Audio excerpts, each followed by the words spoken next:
ವೀಕ್ಷಕರೇ, ಜಾನಕಿ ಟಿವಿ ಸುದ್ದಿವಾಹಿನಿಗೆ ಸ್ವಾಗತ. ನಾನು ನಿಮ್ಮ ಎಂ ಮಹದೇವಸ್ವಾಮಿ.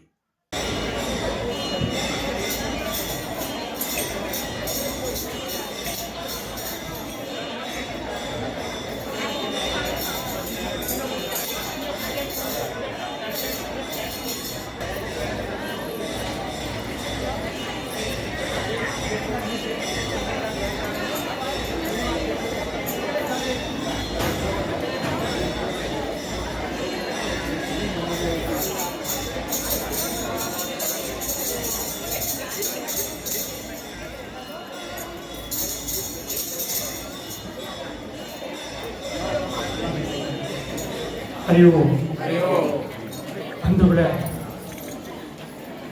ಶ್ರೀ ಪತಂಜಲಿ ಯೋಗ ಶಿಕ್ಷಣ ಸಮಿತಿ ರಿಜಿಸ್ಟರ್ ಕರ್ನಾಟಕ ಇವರ ವತಿಯಿಂದ SPYSS ಭಜನಾ ಮಂಡಳಿ ವತಿಯಿಂದ ಪ್ರತಿ ವರ್ಷದಂತೆ ಈ ವರ್ಷವೂ ಮಹೋತ್ಸವದ ಪ್ರಯುಕ್ತ ನಮಗೆ ಭಜನಾ ಸೇವೆಗೆ ಇಲ್ಲಿ ನಂಜುಂಡೇಶ್ವರನ ಕೃಪೆಯಿಂದ ಅವಕಾಶ ಸಿಕ್ಕಿದೆ. ಶ್ರೀ ಪತಂಜಲಿ ಯೋಗ ಶಿಕ್ಷಣ ಯೋಗ ಬಂಧುಗಳು, ಆದಿರಾಜೇಶ್ವರಿ ಗಾನ ಸಂಘದ ಸದಸ್ಯರು ಮತ್ತು ಒಟ್ಟಿಗೆ ಭಜನಾ ಸೇವೆಯನ್ನ ನಂಜುಂಡೇಶ್ವರನ ಸನ್ನಿಧಿಯಲ್ಲಿ ನಡೆಸ್ತಾ ಇದ್ದೀವಿ. ಇದಕ್ಕೆ ಅವಕಾಶ ಮಾಡಿಕೊಟ್ಟಂತಹ ಎಲ್ಲರಿಗೂ ಸಹ ಧನ್ಯವಾದಗಳು.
ಗೌರಿ ಶಂಕರ ಶಿಖರವನ್ನು ನೋಡ್ತಾನೆ.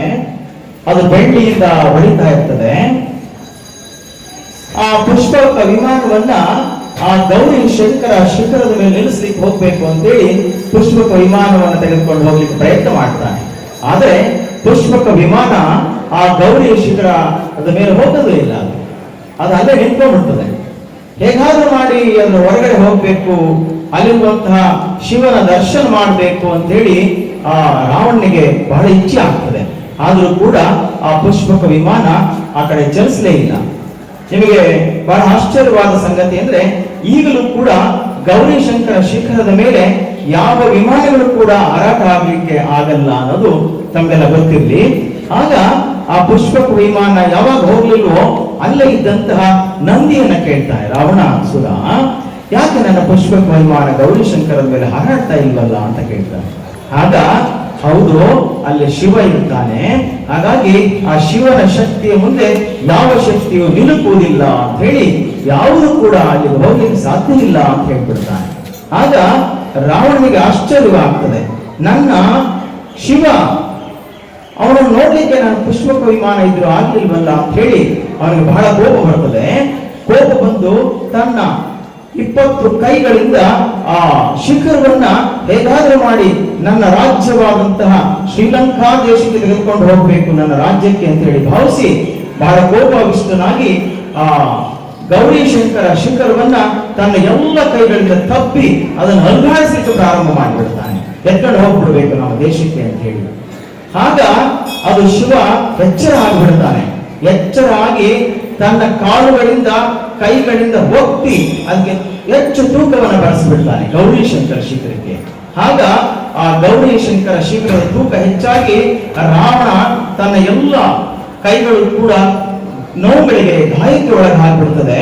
ಅಯ್ಯೋ, ಇದನ್ನು ನನ್ನ ಕೈ ಎತ್ತಲಿಕ್ಕೆ ಆಗಲ್ವಲ್ಲ ಅಂತ ಹೇಳಿ ಶಿವನಿಗೆ ಬಹಳ ಕೋಪ ಬಂದಿರಬೇಕು ಅಂತ ಹೇಳಿ ಆ ಕೋಪದಲ್ಲಿ ಆ ಶಿವ ತಾಂಡವ ಮಾಡ್ಲಿಕ್ಕೆ ಪ್ರಾರಂಭ ಮಾಡ್ತಾನೆ.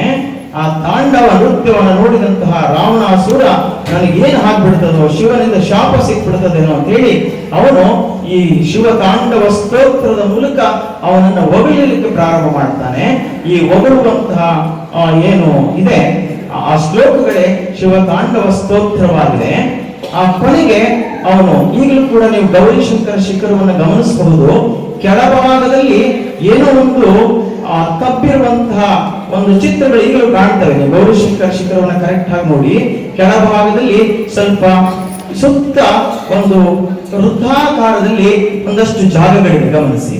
ಹಾಗೆ ಶಿವ ತನ್ನ ಹೆಬ್ಬೆಟ್ಟಿಂದ ಒತ್ತಿರುವಂತಹ ಜಾಗ ಮಧ್ಯಭಾಗ ಕೂಡ ಒಂದ್ ಸ್ವಲ್ಪ ಹಳ್ಳ ಆಗಿದೆ. ಅದನ್ನು ಗೌರಿಶಂಕರ ಶಿಖರ ಚಿತ್ರವನ್ನು ಗಮನಿಸಿ. ಆಗ ಶಿವ ತಾಂಡವ ನೃತ್ಯವನ್ನ ನೋಡ್ತಾ ನೋಡ್ತಾ ನೋಡ್ತಾ ಆ ಶಿವ ತಾಂಡವ ಸ್ತೋತ್ರವನ್ನ ರಾವಣಾಸುರ ಬರೀತಾನೆ. ಅದು ಒಂದೊಂದು ಕೂಡ ಬಹಳ ಚೆನ್ನಾಗಿದೆ. ಏನೆಲ್ಲ ನಾವು ಹೇಳ್ತೀವಿ, ವೀರತ್ವ ಮತ್ತು ಶಾಂತತ್ವ ಎರಡೂ ಕೂಡ ಇರ್ತದೆ. ಅದಕ್ಕೆ ವೀರ ಶಾಂತತ್ವ ಅಂತ ಹೆಸರದಕ್ಕೆ. ಆ ರೀತಿ 4 ಸಾಲುಗಳಲ್ಲಿ 16 ಪದ್ಯಗಳನ್ನ ಅವರು ರಚನೆ ಮಾಡಿದ್ದಾರೆ. ಕೊನೆಯ 2 ರಚನೆ ನಾವು ಯಾಕೆ ಇದನ್ನ ಓದಬೇಕು, ಪಠನೆ ಮಾಡಬೇಕು, ಕೊನೆಯ ಸಾಲು ಯಾವ ಸಮಯದಲ್ಲಿ ಪಠನೆ ಮಾಡಬೇಕು ಅನ್ನುವಂತಹ ವಿವರ ಇದೆ. ಇದನ್ನ ಸಂದರ್ಭ ಬಂದಾಗ ಒಂದು ಎಲ್ಲ 14 ಶ್ಲೋಕಗಳ ಅರ್ಥಗಳನ್ನ ತಿಳಿದು ಹೇಳೋದ್ರಿಂದ ಇದು ಬಹಳ ಚೆನ್ನಾಗಿರ್ತದೆ.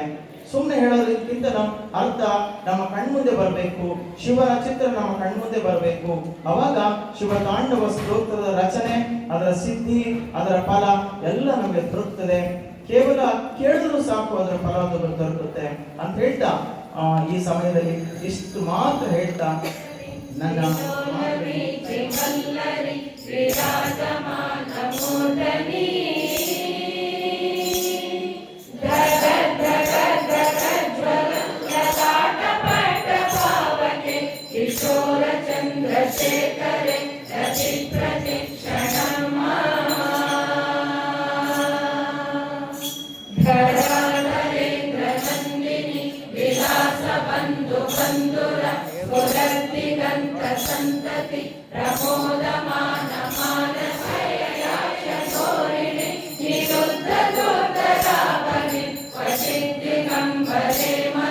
ವಿನೋದ